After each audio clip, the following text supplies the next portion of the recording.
दोस्तों कैसे हैं आप लोग। एक बार वापस से आपका स्वागत है मेरे चैनल में। आज हम बात करेंगे इंडियन मॉडर्न हिस्ट्री के एक समाज सुधारक धोंडो केशव कर्वे के बारे में। अब बात करें इनके बारे में, चित्र में आप देख सकते हैं इनकी तस्वीर।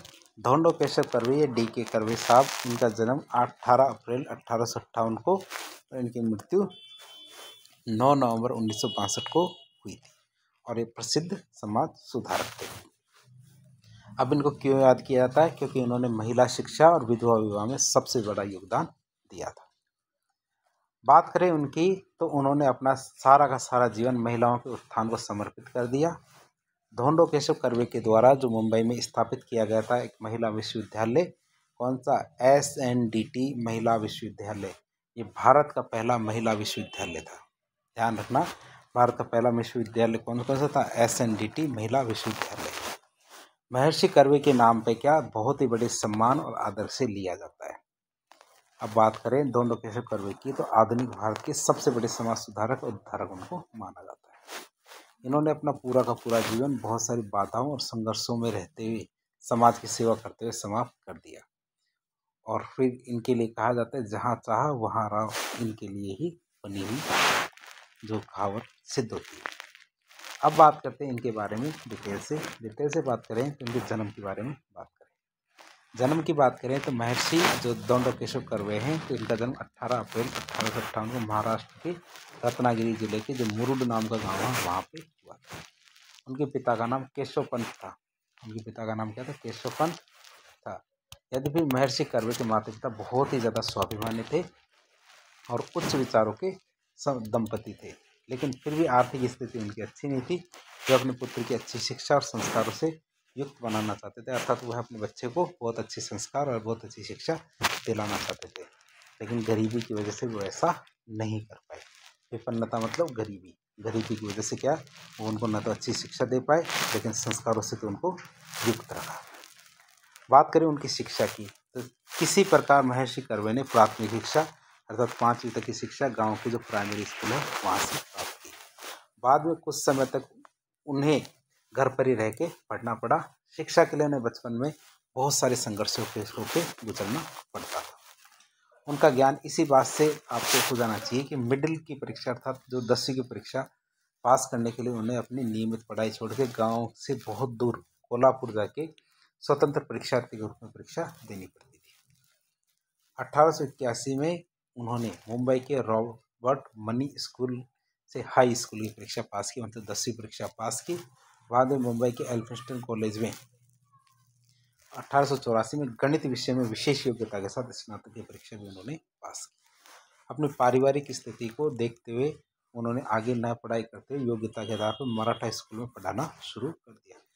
क्यों? क्योंकि उनके पास गरीबी थी, गरीबी की वजह से वो आगे पढ़ नहीं पाए। अब मराठा स्कूल में उन्होंने गणित की पढ़ाई कराना शुरू कर दिया। अब उनके शुरू के जीवन की बात करें तो महर्षि कर्वे का प्रारंभिक जीवन कैसे कष्टों में बीता, इसका शब्दों में आप वर्णन नहीं कर सकते। मात्र 15 वर्ष के थे वो जब उनका विवाह कर दिया गया। एक और तो कम उम्र में उनका विवाह हो गया, दूसरी ओर शिक्षा प्राप्ति के लिए उनका बहुत तगड़ा संघर्ष। तो इसको आप देख सकते हैं उनका कष्ट। इतना सब होने पर भी महर्षि कर्वे ने छोटी आयु में ही समाज सुधार के प्रति अपनी रुचि दिखाई। उनके गांव में कुछ विद्वान और समाज के प्रति जागरूक लोग थे, जैसे कि हमारे राव साहब मांडलिक और सोमन गुरु जी। उन्होंने उनके मन में समाज सेवा की प्रति भावना और उनके उच्च चारित्रिक गुण थे, उनको उत्पन्न करने में उनकी बहुत बड़ी भूमिका थी। इनकी राव साहब मांडलिक थे और सोमन गुरु जी थे इनकी। उनके वही गुण क्या दिन प्रतिदिन निखरते चले गए और अत्यंत विपन्नताएं गरीबी में होते जीवन जीते हुए भी जब वे किसी भी निर्धन व्यक्ति को देखते थे तो उस समय उनके पास जो भी कुछ होता था वो उनको देते थे। 1893 की बात है जब वे देशभक्त और समाजसेवी गोपाल कृष्ण गोखले, दादा भाई नौरोजी और महादेव गोविंद रानडे जैसे महापुरुषों के पद को चिन्ह पर चलते हुए समाज सेवा के क्षेत्र में बहुत कुछ सार्थक करने की योजना बना रहे थे। उन्हीं दोनों उनकी पत्नी जो राधाबाई थी उनका निधन हो गया। आप देखो कैसी विडंबना आई है।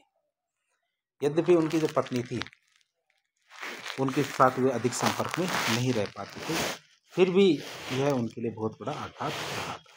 1891 के अंतिम महीने में वो राष्ट्रवादी नेताओं के साथ पूना के फर्ग्यूसन कॉलेज में गणित के प्राध्यापक के रूप में चुने गए। अर्थात उनको जो फर्ग्यूसन कॉलेज है उनके गणित के प्राध्यापक या लेक्चरार के पद पर उनको नियुक्त किया गया।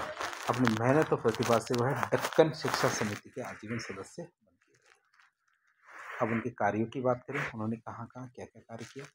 फर्ग्यूसन कॉलेज में अध्यापन या पढ़ाते समय उन्होंने समाज सुधार के क्षेत्र में बहुत बड़ा कार्य किया। सन 1893 में उन्होंने अपने जो मित्र की बहन विधवा बहन थी गोपूबाई, उनसे विवाह कर लिया। तो उनके मित्र थे, उनकी विधवा बहन थी गोपूबाई, उनसे उन्होंने विवाह कर लिया और विवाह के बाद गोपूबाई का नाम आनंदीबाई, गोपूबाई का नाम क्या रखा गया, आनंदीबाई रखा गया। और उनके इस कार्य के परिणाम स्वरूप पूरे महाराष्ट्र में विशेषकर उनकी जाति बिरादरी में बहुत रोष रहा, बहुत उनको विरोध का सामना करना पड़ा।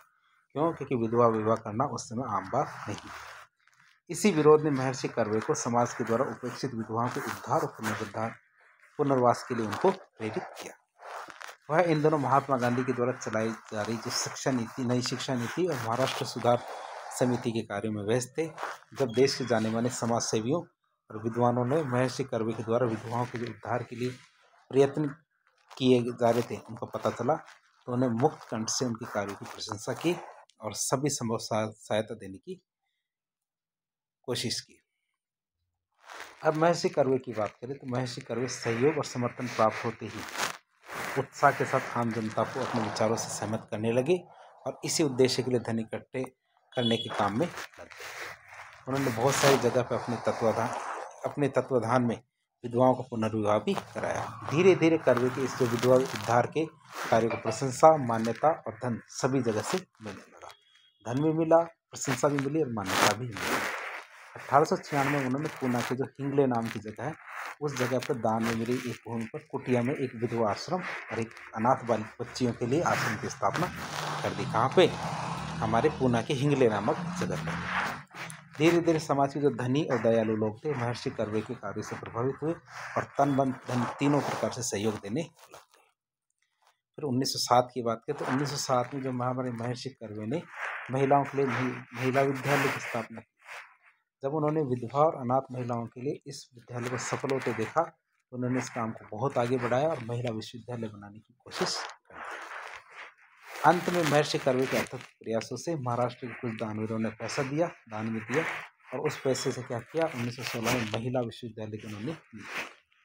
महर्षि कर्वे के मार्गदर्शन में ये विश्वविद्यालय विधवाओं को समाज में पुनर्स्थापित करने और आत्मनिर्भर बनाने का अनूठा संस्था बन गया।